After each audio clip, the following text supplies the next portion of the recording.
Hello students, आज हम लोग symmetric and skew symmetric matrix पढ़ेंगे। पिछले क्लास में हमने आप लोगों को transpose matrix and properties of transpose matrix discuss किया था। तो आज हम लोग का टॉपिक रहेगा symmetric and skew symmetric matrix.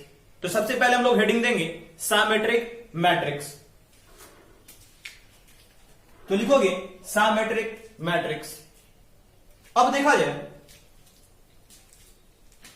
Symmetric matrix होता क्या है, what is the definition of symmetric matrix.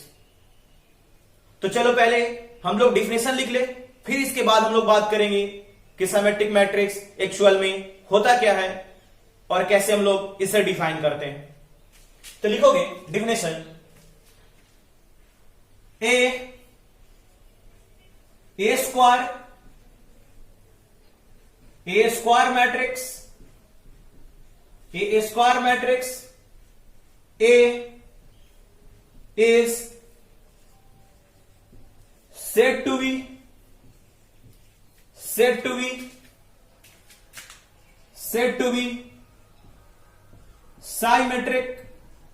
symmetric matrix if A transpose equal to A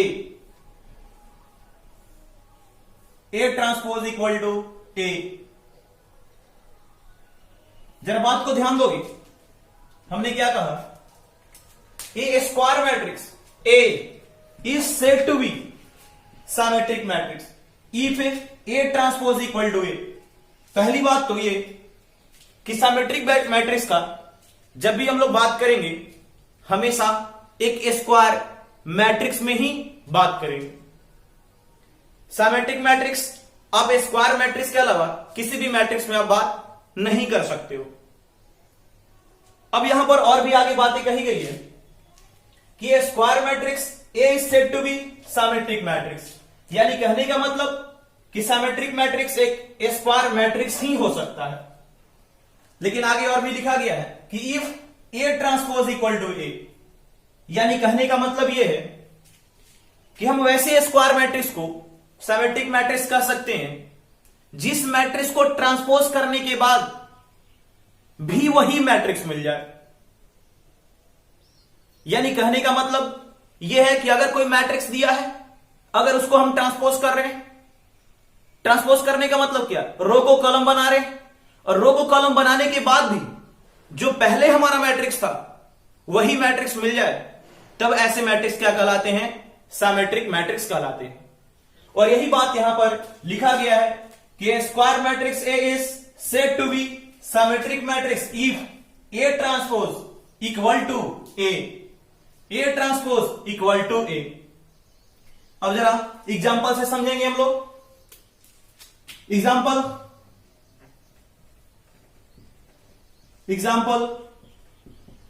if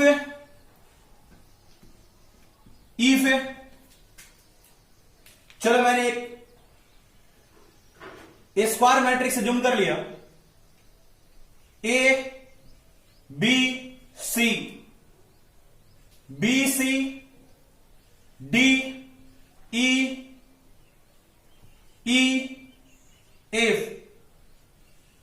अब देख रहे हो कि एक स्क्वायर मैट्रिक्स है और अभी 3x3 ऑर्डर का मैट्रिक्स है। First row, second row, third row, first column, second column, third column, 3x3 order का मैट्रिक्स। अब देखा जाए ये जो मैट्रिक्स है हमारा, क्या ये मैट्रिक्स सिमेट्रिक मैट्रिक्स है क्या?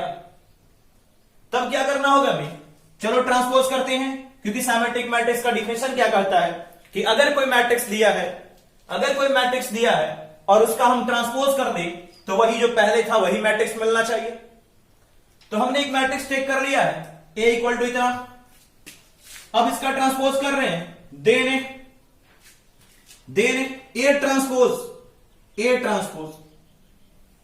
और ट्रांसपोज में हम लोग जानते हैं कि रो को कॉलम बनाते हैं। ये फर्स्ट रो है, ए बी सी, ये कॉलम बन गया second row, B D E ये भी कॉलम बन गया, थर्ड रो सी ई एफ ये भी कॉलम बन गया। अब आप देख रहे हो कि फर्स्ट रो को आपने कॉलम बनाया, सेकंड रो को कॉलम बनाया, थर्ड रो को कॉलम बनाया, और कॉलम बनाने के बावजूद भी ये जो पहले मैट्रिक्स था वही मैट्रिक्स मिला क्या? नहीं बोल रहे हो? मिला ना? हाँ बिल्कुल। तब इसे हम लोग क्या लिख सकते हैं? ये क्या हो जाएगा? ए के इक्वल हो गया। तब तो देखा जाए फाइनली हमें क्या मिल गया? ए ट्रांसपोज इक्वल टू ये ए मिल गया। तब तो जो हमारा ये मैट्रिक्स ए है, ये मैट्रिक्स से क्या कहलाएगा? सिमेट्रिक मैट्रिक्स कहलाएगा ना? हाँ बिल्कुल, ये सिमेट्रिक मैट्रिक्स हो जाएगा। तब तो यहां से हम लोग लिख सकते हैं कि हेन से matrix A is a symmetric matrix, is a symmetric matrix। अब जरा बात को समझोगे, हम लोगों ने कहा कि दुनिया का कोई भी स्क्वायर मैट्रिक्स उठा लो, अगर उस स्क्वायर मैट्रिक्स को ट्रांसपोज करते हैं और वही मैट्रिक्स मिल जाता है, तब ऐसे मैट्रिक्स क्या कहलाते हैं? सिमेट्रिक मैट्रिक्स कहलाते हैं। लेकिन किसी बच्चे का क्वेश्चन हो सकता है कि सर सारे स्क्वायर मैट्रिक्स तो सिमेट्रिक मैट्रिक्स नहीं होंगे। ये बिल्कुल सही बात है, सारे स्क्वायर मैट्रिक्स सिमेट्रिक मैट्रिक्स नहीं हो सकते हैं। वो कैसे? अगर किसी ने पकड़ लिया कोई स्क्वायर मैट्रिक्स 2 4 6 3 0 1 5 2 3, ये स्क्वायर मैट्रिक्स पकड़ लिया, और जब मैं इसका ट्रांसपोज करने जाऊंगा ए ट्रांसपोज इक्वल टू, तब ये क्या हो जाएगा? ये फर्स्ट रो है, कॉलम बन जाएगा 2 4 6, ये सेकंड रो कॉलम बनेगा 3 0 1, ये थर्ड रो कॉलम बनेगा 5 2 3, ये बन जाएगा। तो आप देख रहे हो कि इस मैट्रिक्स को ट्रांसपोज करने के बाद जो पहले मैट्रिक्स था ये नहीं मिला, ये क्या? दूसरा मिल गया। यानी ये ए के इक्वल नहीं है, और जब ए के इक्वल नहीं है तब ये सिमेट्रिक मैट्रिक्स तो हो ही नहीं सकता। तो तब यहां से हम लोग कह सकते हैं कि ये जरूरी नहीं है कि सारे जो स्क्वायर मैट्रिक्स हैं वो सिमेट्रिक मैट्रिक्स हो ही, लेकिन जब भी सिमेट्रिक मैट्रिक्स होगा एक स्क्वायर मैट्रिक्स ही सिमेट्रिक मैट्रिक्स होता है। इतनी बात क्लियर है? क्लियर है ना? ओके, तो फिर आगे चलते हैं और भी जरा बात सीखा जाए, ध्यान दोगे। अब यहां से क्वेश्चन एराइज होता है कि सर ठीक है, जब सभी स्क्वायर मैट्रिक्स सिमेट्रिक मैट्रिक्स नहीं होते, तो अगर कोई बंदा हमसे कहता है कि आप एक सिमेट्रिक मैट्रिक्स लिख के दिखा दो, तो हम कैसे लिख पाएंगे? तो इसका लिखने का टेक्निक बिल्कुल ही आसान है, बिल्कुल ही इजी है। देखा जाए कैसे लिखेंगे कोई भी सिमेट्रिक मैट्रिक्स, और सिमेट्रिक मैट्रिक्स लिखने का टेक्निक बिल्कुल इजी है। देखो सिमेट्रिक मैट्रिक्स लिखने का टेक्निक, पहले क्या करेंगे हम लोग? किसी भी ऑर्डर का लिखना हो, लेकिन हमेशा क्या? एक स्क्वायर मैट्रिक्स ही होता है, ये बात ध्यान में रखना। तो चलो हम लोग 3x3 ऑर्डर का लिख रहे हैं, तो हम लोग क्या करेंगे? चलो इस रो में, फर्स्ट रो में हमने लिख दिया 2 3 4, फर्स्ट रो में हमने 2 3 4 लिख दिया, या कुछ भी लिख सकते हैं, जरूरी नहीं है कि 2 3 4 ही लिखे, 2 6 4 भी लिख सकते हैं। आपने फर्स्ट रो में 2 6 4 लिख दिया, तब क्या करना होगा? फर्स्ट रो में जो लिखोगे आप वही आपका क्या करना होगा? फर्स्ट कॉलम में भी लिखना होगा। तो 2 6 4 है, तो यहां पर भी क्या आना चाहिए? 2 6 4 ही आना चाहिए। और ऐसे ही लिखने का टेक्निक है कि जो फर्स्ट रो में होगा वही क्या? फर्स्ट कॉलम में होगा। अब जरा ध्यान दोगे, अब यहां की बात आई तो यहां पर हम अपनी मर्जी से कुछ भी रख सकते हैं। चलो हमने 8 रख दिया। अब आप सोचोगे सर अगला टर्म में क्या रखूं? तो जो मर्जी करे आप 100 रख सकते हो। तो चलो हमने क्या रख दिया? चलो 10 रख दिया, लेकिन यहां जो रखेंगे वही यहां रखेंगे। क्या बात आ रही पकड़ में? जो यहां रखेंगे वही यहां रखेंगे, और फिर अपनी मर्जी से हम लोग यहां पर कुछ भी लिख सकते हैं, कुछ भी लिख सकते हैं। देखो हमने क्या किया, फिर से जरा समझ लो। कि फर्स्ट रो में कोई भी नंबर ले सकते हैं 2 6 4, लेकिन जो फर्स्ट नंबर फर्स्ट रो में जो रहेगा वही आपका फर्स्ट कॉलम में भी रहेगा। तो ये भी 2 6 4 हो गया। फिर अगला टर्म हम कोई भी रख सकते हैं, अगला टर्म कोई भी रख सकते हैं। फिर आप देखोगे मतलब डायगोनल एलिमेंट आप कुछ भी रख सकते हो, ये डायगोनल एलिमेंट्स है। लेकिन अब ध्यान दो ये डायगोनल एलिमेंट है और जो इधर है वही इधर है, जो इधर है वही इधर है, जो यहां पर है वही यहां पर है, लेकिन डायगोनल एलिमेंट सिर्फ कुछ भी लिखा गया है।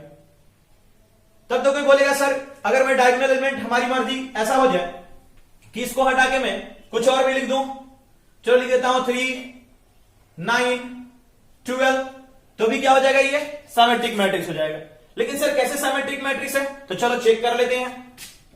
इसका ट्रांसपोज निकाला जाए और ट्रांसपोज निकालोगे तो देख रहे हो आप कि ये फर्स्ट रो है, क्या मिलेगा फर्स्ट कॉलम 3 6 4, ये सेकेंड रो है, सेकेंड कॉलम मिलेगा 6 9 10, ये थर्ड रो है, थर्ड कॉलम मिलेगा 4 10 12।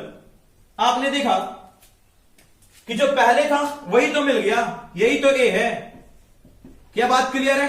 तब तो हम लोग कह सकते हैं कि ए हमारा क्या है, सिमेट्रिक मैट्रिक्स है। क्या अब आप लिख सकते हो सिमेट्रिक मैट्रिक्स कैसे हम लोग लिखेंगे? क्या बात क्लियर है, समझ में आ गया? ओके चलो आगे बढ़ते हैं। अब जरा ध्यान दोगे, ये तो बात हो गई कि सिमेट्रिक मैट्रिक्स हम लोग लिखते कैसे हैं।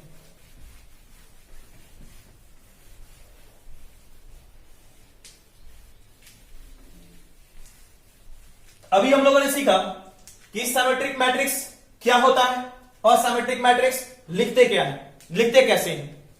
लेकिन अब जरा चलो और भी आगे बढ़ते हैं। अभी हमने सिमेट्रिक मैट्रिक्स का डिफिनेशन लिखवाया था कि square matrix is said to be symmetric matrix if A transpose equal to A. लेकिन इसका ये डिफिनेशन एक लैंग्वेज में डिफिनेशन हो गया, इसका मैथमेटिकल डिफिनेशन भी होता है। तो चलो मैथमेटिकल डिफिनेशन समझते हैं, और इसका मैथमेटिकल डिफिनेशन काफी इंपॉर्टेंट है।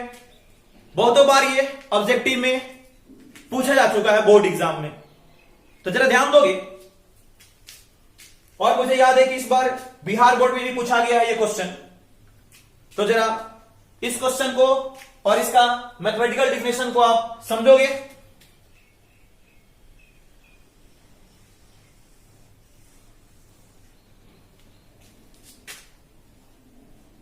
और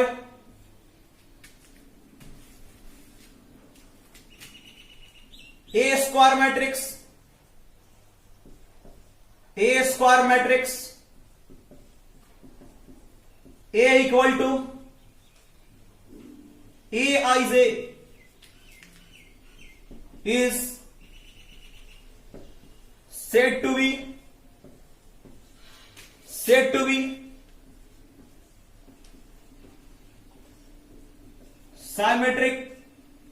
symmetric matrix if Aij equal to Aji, Aij equal to Aji for all I and J। जरा बात को ध्यान दोगे, और ये डायरेक्ट आपका ऑब्जेक्टिव क्वेश्चन है। करें कि ये square matrix A equal to Aij कोई स्क्वायर मैट्रिक्स है और ये Aij स्क्वायर मैट्रिक्स है। करें said to be symmetric matrix if Aij equal to Aji। तो जरा आप देखोगे ये जो मैट्रिक्स गिवे हैं A इक्वल टू Aij, ये जनरल टर्म है, यानी हम लोग कह सकते हैं कि जो हमारा मैट्रिक्स ये दिया हुआ है A इक्वल टू Aij, ये जनरल फॉर्म में, और कह रहा है कि A equal to Aij is said to be symmetric matrix if Aij equal to Aji। यानी देखा जाए Aij इक्वल टू Aji, यानी जो हमारा रो था वो कॉलम हो गया और जो कॉलम था वो रो हो गया। लेकिन कॉलम को रो होने के बाद और रो को कॉलम होने के बाद भी दोनों क्या होने चाहिए, इक्वल होने चाहिए, और यही ये बात कह रहा है। तो चलो एग्जांपल से भी समझ लेते हैं। चलो एक छोटा सा एग्जांपल पकड़ लेते हैं, तब ये बातें बिल्कुल क्लियर हो जाएगी। तब जरा ध्यान दोगे, मैं यहां पकड़ रहा हूं 2 3 6 और इधर 3 6 4 5 5 7। आप देख रहे हो कि आपका रो है, रो है, और ये भी आपका रो है, ये भी रो है। जैसे हमारा यहां पर आई क्या है, रो है, लेकिन जैसे ही इसे ट्रांसपोज करेंगे, ट्रांसपोज यानी ट्रांसपोज करेंगे तो हमारा ये रो क्या बनेगा, ये वाला रो, ये कॉलम बन जाएगा 2 3 6, यानी ये हमारा रो था, ये आई था, ये भी हमारा आई है, यानी ये भी रो है, ये भी क्या बन जाएगा, कॉलम बन जाएगा 3 4 5, और ये भी हमारा क्या है, रो है, ये भी कॉलम बन जाएगा 6 5 7। तो जो हमारा पहले रो था, ये रो था हमारा क्या हो गया, ये कॉलम हो गया। ये हमारा रो था, ये क्या हो गया, कॉलम हो गया। ये रो था हमारा क्या हो गया, कॉलम हो गया। लेकिन रो को कॉलम बनाने के बाद भी देख रहे हो कि दोनों क्या है, आपस में इक्वल है। तो दोनों क्या है, आपस में इक्वल है, और यही रीजन है कि हम लोग ए I J equal to A J आई कहते हैं। यानी ये जनरल टर्म है। ए आई जे का मतलब क्या, ए आई जे का मतलब है कि ये आपका फर्स्ट आई जो है रो है और जे कॉलम है। इसे हम लोग लिख सकते हैं A11 A12, ऐसे भी लिख सकते हैं। तो A11 कहने का मतलब क्या, फर्स्ट रो फर्स्ट कॉलम। जैसे ये वाला एलिमेंट क्या हो गया, आपका A11 हो गया, और ये आपका एलिमेंट A12 हो गया। तो ये एलिमेंट क्या हो जाएगा, A13 हो जाएगा। यानी कहने का मतलब यही है कि अगर आप रो को कॉलम बना दे रहे हो और कॉलम को रो बना दे रहे हो, तभी दोनों क्या होना चाहिए, इक्वल होना चाहिए। और इक्वल होगा तो हमारा क्या होगा, ये सिमेट्रिक मैट्रिक्स कहलाएगा। बात क्लियर है, बिल्कुल क्लियर है, ओके। तब चलो ध्यान दो इधर, हमने क्या कहा कि ए I J equal to A J आई होना चाहिए, और यही हमारा क्या होता है, मैथमेटिकल डिफिनेशन होता है सिमेट्रिक मैट्रिक्स का। और ये काफी इंपॉर्टेंट ऑब्जेक्टिव है या काफी इंपॉर्टेंट डिफिनेशन है, जो कि बहुतों बार एग्जाम में ऑब्जेक्टिव के तौर पर पूछा गया है। Note down.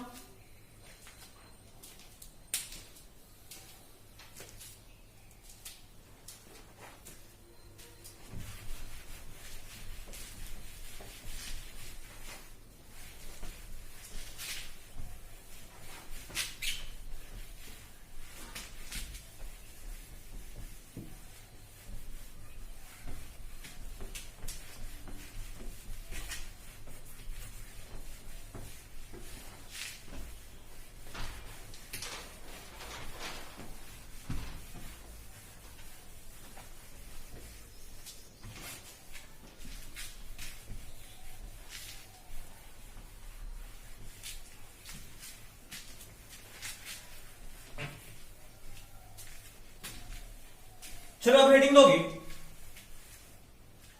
हेडिंग दोगे, एसक्यू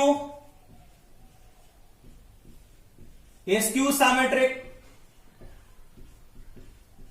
एसक्यू सिमेट्रिक मैट्रिक्स। अब देखा जाए एसक्यू सिमेट्रिक मैट्रिक्स क्या होता है। चलो पहले इसका भी डिफिनेशन लिख लेते हैं।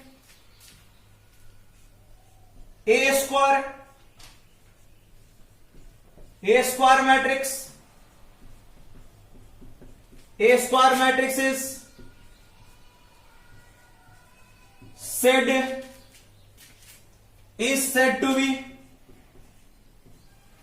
said to be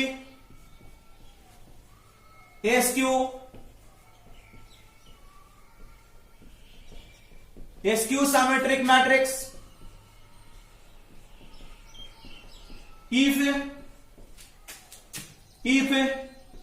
A transpose equal to minus A। जरा बात को ध्यान से समझोगे, यहां पर भी कहा जा रहा है कि स्क्वायर मैट्रिक्स, चलो यहां पर मैं ए लिख देता हूं, square matrix A square matrix A is said to be a skew symmetric matrix if A transpose equal to minus A. यानी स्क्यू सिमेट्रिक मैट्रिक्स क्या होता है, हम लोगों ने सिमेट्रिक मैट्रिक्स में देखा कि दुनिया का कोई भी मैट्रिक्स उठा लो और उसका ट्रांसपोज करो, और वही मैट्रिक्स मिल जाता है, तब हम उसे क्या कहते हैं? Symmetric matrix.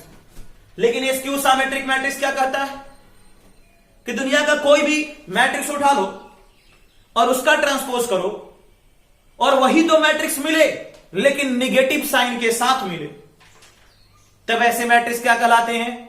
Skew symmetric matrix कहलाते हैं। जैसे आप देख सकते हो कि यहां पर क्या लिखा है? A transpose equal to minus A, यानी ए को ट्रांसपोज करने के बाद ए तो मिला लेकिन निगेटिव साइन के साथ मिला, तो ऐसे मैट्रिक्स क्या कहलाएंगे? स्क्यू साइमेट्रिक मैट्रिक्स कहलाएंगे। बात क्लियर है?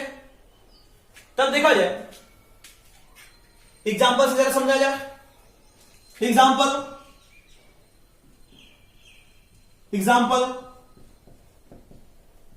इफ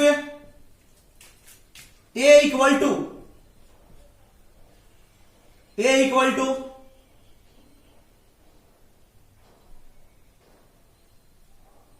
0, 3,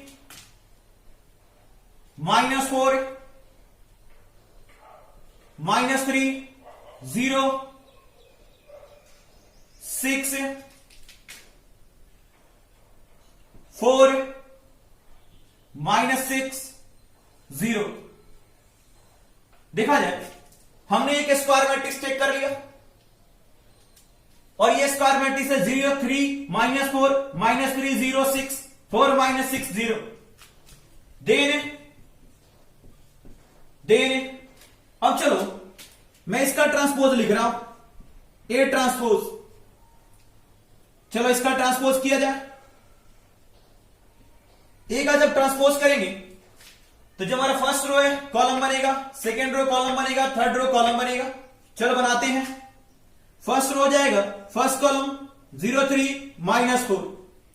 सेकेंड रो है, ये सेकेंड कॉलम हो जाएगा -3, 0, 6।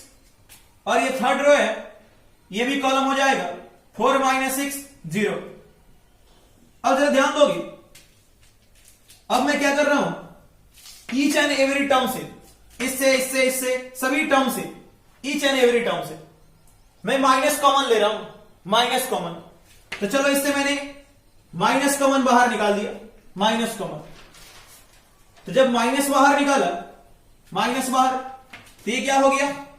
ये हो गया 0, 0 में माइनस लगाओ, प्लस लगाओ, कोई फर्क पड़ने वाला नहीं है क्योंकि ये न्यूट्रल टर्म है। अब देखा जाए ये 3, -3, ये क्या हो गया? 3 हो गया। ये 4 है, अब ये क्या बन गया? -4 बन गया। ये 3 है, ये -3 बन गया। ये 0, 0 ही रहा। ये -6 है, ये 6 बन गया। ये -4 है, 4 बन गया। ये 6 है, ये -6 बन गया। ये 0 है, ये आपका 0 ही रहा। अब जरा ध्यान दोगे, ये माइनस है। अब देखोगे जो पहले मैट्रिक्स था, जो ये पहले मैट्रिक्स था 0, 3, -4, -3, 0, 6, 4, -6, 0, वही तो मिला। तब तो इस मैट्रिक्स को हम क्या लिख सकते हैं? ए लिख सकते हैं। अब देखा जाए तब क्या मिल गया हमें? फाइनली हम लोग कह सकते हैं कि ए ट्रांसपोज इक्वल टू क्या मिल गया? -a मिल गया। तब तो फिर वही बातें हुई कि क्या हमने ए मैट्रिक्स को ट्रांसपोज किया तो वही मैट्रिक्स मिला, लेकिन क्या? निगेटिव साइन के साथ मिला। और ऐसा होता है तब ये मैट्रिक्स क्या कहलाएगा? स्क्यू साइमेट्रिक मैट्रिक्स कहलाएगा। बात क्लियर है? बिल्कुल क्लियर है। ओके, अब चलो आगे चलते हैं। अब तो ये बात हो गई स्क्यू साइमेट्रिक मैट्रिक्स का, लेकिन यहां से बच्चे क्वेश्चंस एराइज कर सकते हैं कि सर आपने यहां पर डायगोनल एलिमेंट्स 0, 0 लिख रखा है, ये 0, 0, 0, कोई और टर्म नहीं ले सकते क्या? बिल्कुल ले सकते हैं, लेकिन क्या वो स्क्यू साइमेट्रिक मैट्रिक्स नहीं होगा। अगर मैं इस 0 के स्थान पर कुछ और नंबर रख दूं 2, 3, तो ये कभी भी साइमेट्रिक मैट्रिक्स नहीं होगा। साइमेट्रिक मैट्रिक्स का डायगोनल एलिमेंट, साइमेट्रिक मैट्रिक्स का डायगोनल एलिमेंट हमेशा 0 होता है। अब क्वेश्चन एराइज ये होता है कि सर आखिरकार ये 0 होता क्यों है? और इसका हम लोग डिस्कशन करेंगे, लेकिन थोड़ा आगे करेंगे। अभी कुछ और भी डिस्कस करना है तो चलो पहले उसे डिस्कस करते हैं।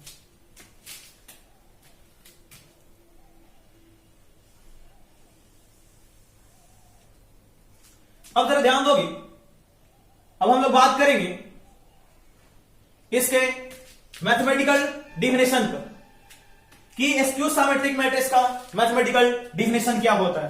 अभी हम लोग सिमेट्रिक मैट्रिक्स का भी मैथमेटिकल डिफिनेशन डिस्कस किया था कि ए I J equal to A J आई होना चाहिए, इसे भी तो चलो पहले लिखते हैं a square matrix A equal to A I J is said to be a skew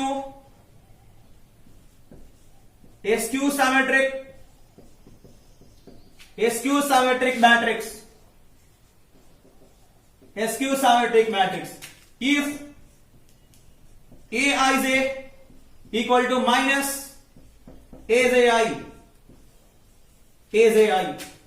for all I and j। और ये भी काफी इंपॉर्टेंट डिफिनेशन है, डायरेक्ट ऑब्जेक्टिव में पूछा जाता है और कितनों बार पूछा भी जा चुका है। तो जरा ध्यान में रखोगे कि क्या होता है square matrix A equal to A I J is said to be skew symmetric matrix if, देखो यहां पर भी वही बातें, रो क्या बन गया, कॉलम बन गया, और कॉलम क्या बन गया, रो बन गया, लेकिन क्या निगेटिव साइन के साथ, और बनने के बाद भी दोनों क्या होने चाहिए, बराबर होने चाहिए।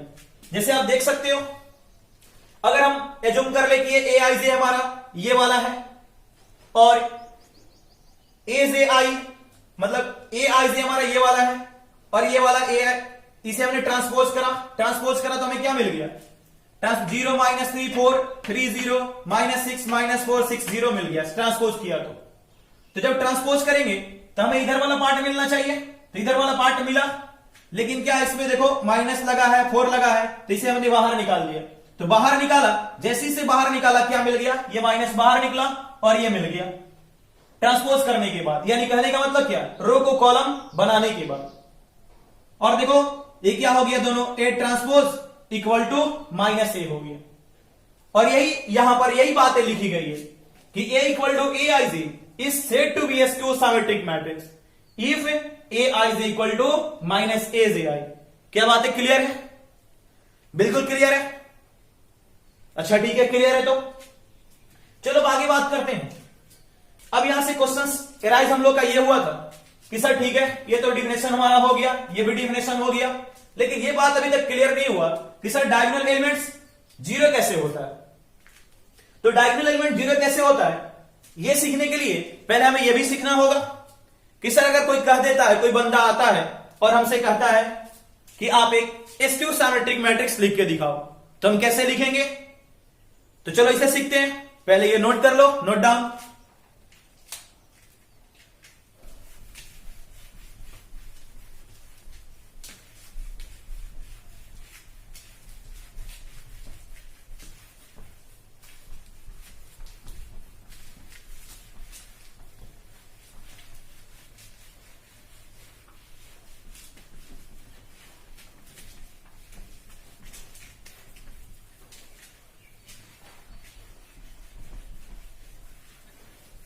चलो देखा जाए कि कैसे हम लोग स्क्यू सिमेट्रिक मैट्रिक्स लिखते हैं। और स्क्यू सिमेट्रिक मैट्रिक्स लिखना बिल्कुल इजी है। जैसे हम लोग सिमेट्रिक मैट्रिक्स लिखते हैं, स्क्यू सिमेट्रिक मैट्रिक्स किसी भी ऑर्डर का लिखो। चलो पहले 3x3 ऑर्डर का ही लिखते हैं। तो क्या होता है, पहले तो डायगोनल एलिमेंट, सभी इसके डायगोनल एलिमेंट क्या हो जाएंगे, 0 हो जाएंगे। अब देखोगे, अब या तो आप यहां एलिमेंट लिखोगे या तो यहां लिखोगे। अगर आप यहां लिखते हैं, चलो 4 आपने लिखा इसके ऊपर, तो यहां पर क्या होना चाहिए, निगेटिव साइन के साथ -4 होना चाहिए। या आप ये भी कर सकते हो, अगर सर यहां पर अगर मैं 4 लिखता हूं तो इधर क्या होना चाहिए, -4 होना चाहिए। अब देखा जाए, अगर आप इधर 3 लिखते हो तो यहां क्या होना चाहिए, -3 होना चाहिए। अगर आप इधर -7 लिखते हो तो यहां क्या होना चाहिए, 7 होना चाहिए। क्या बात क्लियर हुआ? नहीं? अच्छा कोई बात नहीं है, किसका क्लियर नहीं हुआ? अच्छा ठीक है, तो चलो फिर से देख लो। तो देखा जाए, चलो मैं एक और एग्जांपल टेक करता हूं, देखोगे? चलो इस बार भी 3x3 ऑर्डर का ही टेक कर रहा हूं। तब देखा जाए, हमने क्या कहा कि डायगोनल एलिमेंट्स जो होंगे वो क्या होंगे, 0 होंगे। 0 लिख दिया, जो मर्जी करे इसके सामने तो एलिमेंट आएगा। चलो यहां पर आपने 6 लिखा, तब यहां पर क्या लिखोगे, -6। अगर यहां पर आपने कुछ भी लिखा, चलो भाई तेरे मान लो -11 लिख दिया, -11 लिख दिया, तो यहां पर क्या लिखोगे आप, 11 लिखोगे। इधर निगेटिव तो इधर पॉजिटिव, इधर निगेटिव तो इधर पॉजिटिव। अगर यहां पर आप पॉजिटिव लिखते हो, 12 लिखते हो, तो यहां पर क्या -12 लिखना होगा। अभी भी क्लियर हुआ कि नहीं? ओके, फिर चलो आगे बढ़ते हैं। अब किसी बच्चे का क्वेश्चन है यहां पर कि सर आप तो 3x3 ऑर्डर का ले रहे हो, जरा 2x2 ऑर्डर का लिख के दिखाओ। चलो लिखते हैं 2x2 ऑर्डर का। इसमें क्या हो जाएगा, 0 0, और इधर क्या आपकी मर्जी, चलो सिर्फ 5 रख दिया, इधर क्या रखना होगा, -5। देखो इसको ट्रांसपोज किया जाए, ट्रांसपोज करो तो क्या हो जाएगा, ये 0 5, ये -5 0। आप निगेटिव बाहर निकालोगे, सब में से माइनस कॉमन लोगे, तो क्या हो गया 0, ये तो 5, ये -5, ये 0।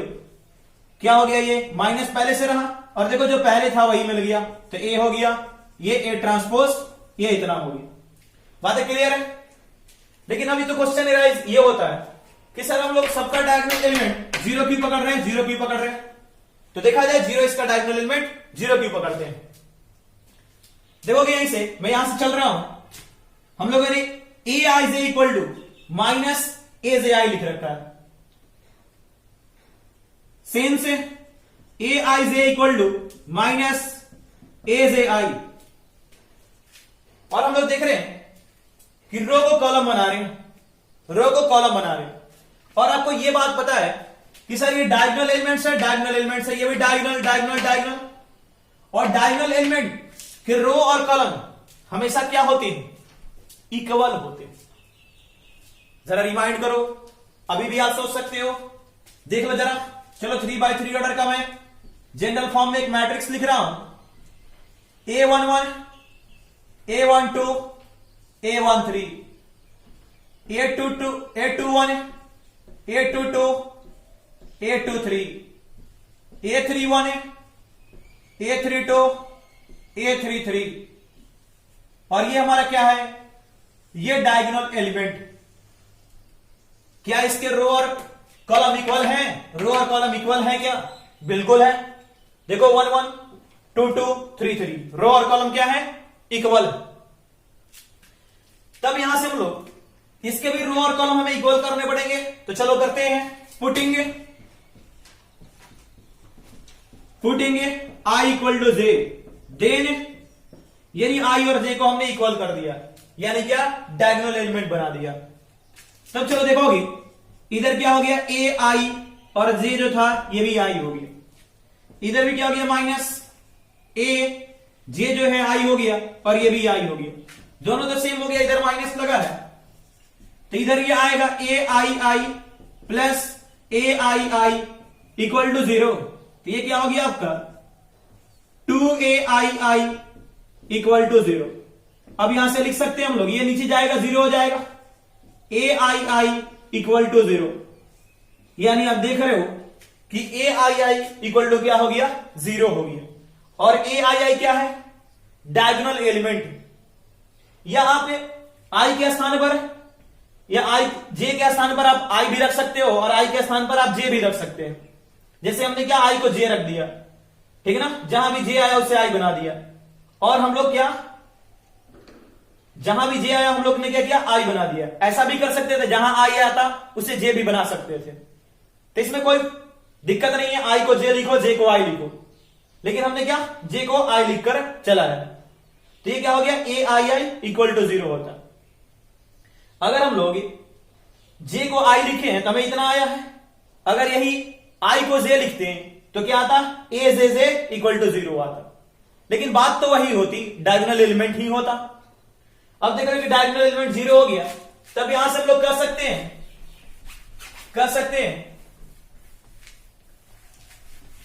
यहां से हम लोग कह सकते हैं hence in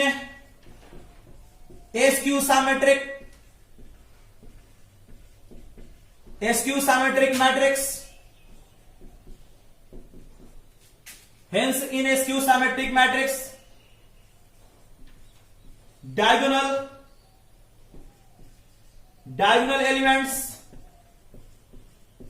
elements are 0. Note down.